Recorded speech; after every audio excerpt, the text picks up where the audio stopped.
Nos terres les appartiennent, nos sous-sols les appartiennent. Ils n'ont jamais pu changer de logiciel jusqu'à aujourd'hui.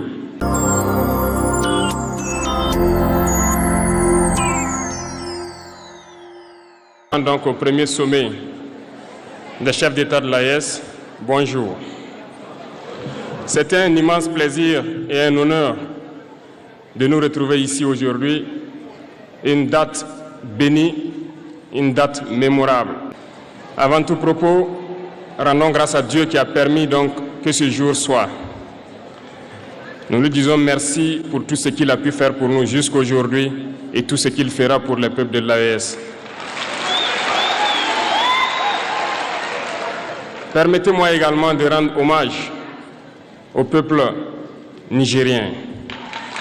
Ce peuple qui a tant souffert depuis l'avènement du CNSP et qui continue de rester debout. Merci aux Nigériens qui nous ont réservé un accueil chaleureux hier lorsque nous avons foulé le sol de notre patrie ici. Vous êtes plus que des amis, vous êtes plus que des voisins, vous êtes nos frères, vous êtes nos sœurs. Parce que la fraternité va au-delà de l'amitié ou du voisinage. Nous avons le même sang qui coule dans nos veines. Dans nos veines coule le sang de ces vaillants guerriers qui ont combattu et qui ont réservé ces terres que nous appelons Mali, Burkina et Niger. Dans nos veines coule le sang de ces vaillants guerriers qui ont aidé le monde entier à se débarrasser du nazisme et de beaucoup d'autres fléaux. Dans nos veines coule le sang de ces vaillants guerriers qui ont été déportés d'Afrique vers l'Europe, l'Amérique, l'Asie ou je ne sais encore, et qui ont contribué à construire ces États pendant l'esclavage. Dans nos veines coule le sang d'hommes dignes, d'hommes robustes, d'hommes debout. Et pour cela, soyons-en fiers et soyez remerciés d'être ressortissants de l'AES. L'Afrique, ce continent qui a tant souffert et qui continue de souffrir du fait des impérialistes. Ces impérialistes n'ont qu'un seul cliché en tête. L'Afrique est l'empire des esclaves. C'est comme ça qu'ils voient l'Afrique. Pour eux, les Africains les appartiennent. Nos terres les appartiennent. Nos sous-sols les appartiennent. Ils n'ont jamais pu changer de logiciel jusqu'à aujourd'hui. C'est déplorable. Mais comment procèdent-ils? C'est malheureusement depuis donc ces années 60 où ces simulacres d'indépendance ont été donnés à l'Afrique. Ils n'ont juste fait que placer des valets locaux à la tête, selon eux, de leur sous-préfecture pour pouvoir continuer à les alimenter. Ces valets locaux que nous allons qualifier aujourd'hui d'esclaves de salon n'ont d'autre repère que de chercher à vivre comme le maître, à satisfaire le maître et à faire tout ce que le maître lui dicte. Ils volent, ils pillent nos États, amènent tout chez le maître et leur richesse est conservée chez le maître. Ils font tout pour vivre comme le maître et toujours le satisfaire. Lorsque le maître commande, ils exécutent. Savez-vous qui sont ces esclaves de salon? Eh bien, nous allons vous expliquer ce que c'est. Ce sont des individus qui n'ont aucune dignité, qui n'ont aucune morale, qui n'ont aucune personnalité. Mais le maître esclave a toujours su identifier ces individus. Ils sont toujours prêts à trahir leurs frères pour satisfaire le maître. Ils nous ont trahis depuis l'indépendance et d'autres continuent jusqu'à aujourd'hui à nous trahir au profit de leur maître. Ces individus continuent toujours, contre vents et marées, à piller l'Afrique, à aider le maître à piller l'Afrique. Ils se plaisent à le dire chaque année dans leurs sondages économiques. Le Burkina est le pays le plus pauvre, le Mali est le pays le plus pauvre, le Niger est le pays le plus pauvre. Nous sommes classés parmi les derniers. Très bien, si nous sommes aussi pauvres qu'ils le disent, mais quand est venu le moment de prendre nos responsabilités, nous avons demandé à ces maîtres de quitter les lieux. Pourquoi ne veulent-ils pas partir? Lorsque nous prenons le cas du Niger, depuis plus de 40 ans, certains pays exploitent l'uranium pour produire de l'énergie chez eux. D'Ottawa jusqu'à Paris, les rues sont illuminées, c'est la lumière. Mais au Niger, c'est l'obscurité qui nous est servie. Lorsque vous partez dans nos États, nos sols sont troués de toutes parts pour rechercher les métaux précieux tels que l'or.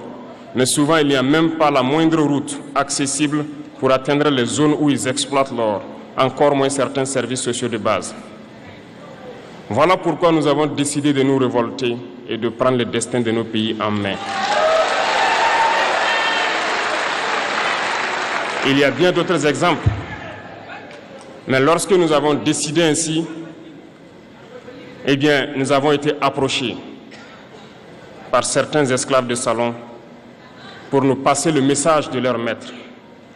Parce qu'ils avaient créé cette sorte de chaîne polymère qui se relève à la tête de nos États pour les servir. Et nous sommes venus briser la chaîne.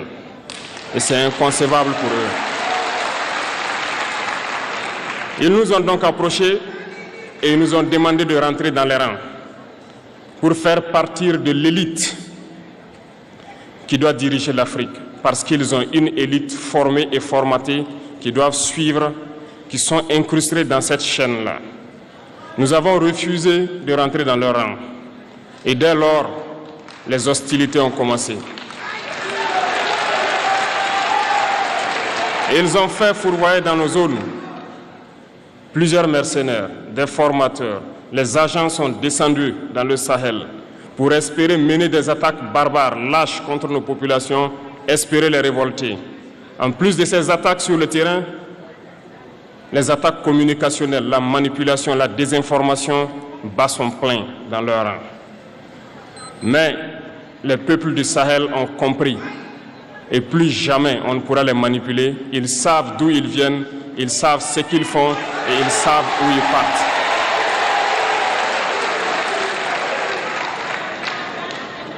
Nous n'allons plus permettre cela. Les gens sont éveillés et les gens se battent aujourd'hui, pas pour nous-mêmes, mais pour les générations à venir. Et merci à tous pour le combat qui est livré. Cela ne nous fait jamais pleurer. Nous n'allons pas trembler. Nous allons affronter. Nous allons nous battre pour l'indépendance réelle, pour notre liberté. Parce que pour faire peur au peuple de l'AES, ces individus n'ont que 3 termes dans la bouche: démocratie, liberté, droits de l'homme. Bien sûr, leurs valets locaux ne sont élus que dans un processus démocratique, libre et transparent selon eux leurs valeurs. Quoi de plus normal qu'on veuille nous imposer cela, parce que c'est eux qui édictent les règles. Très bien, nous avons décidé de nous assumer. Voilà pourquoi un 26 juillet 2023, lorsque le Niger a décidé de tourner la page, les esclaves de salon et leurs maîtres sont montés sur les grands chevaux. Ils ont mis leurs valets locaux en avant et ont décidé de mener une guerre contre le peuple nigérien. Nous avons donc dit, quiconque osera s'en prendre au Niger nous aura en face, parce que nous mènerons une guerre sans merci jusqu'à la dernière goutte de sang pour quiconque osera s'attaquer à nos États. Cette parole, cette décision que nous avons eue hier est d'actualité aujourd'hui et sera d'actualité demain et pour toujours. Ainsi naquit l'AES le 16 septembre 2023 dans une architecture de défense mutuelle. Mais nous avons jugé nécessaire de prolonger et d'agrandir donc l'architecture de l'AES. Ce qui nous rassemble aujourd'hui doit nous permettre d'aller sur d'autres terrains en plus de la défense, notamment les finances et l'économie, les infrastructures, la santé, l'éducation, bref, j'en passe.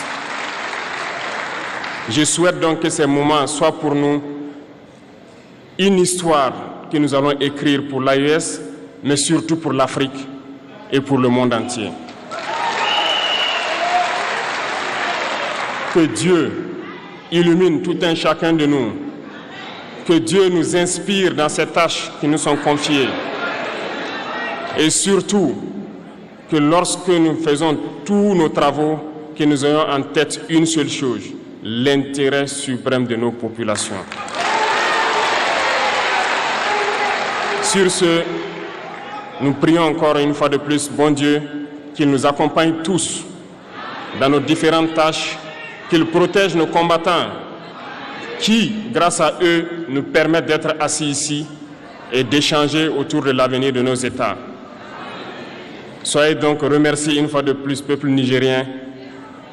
Soyez unis et solidaires, peuple de l'AES, la patrie ou la mort.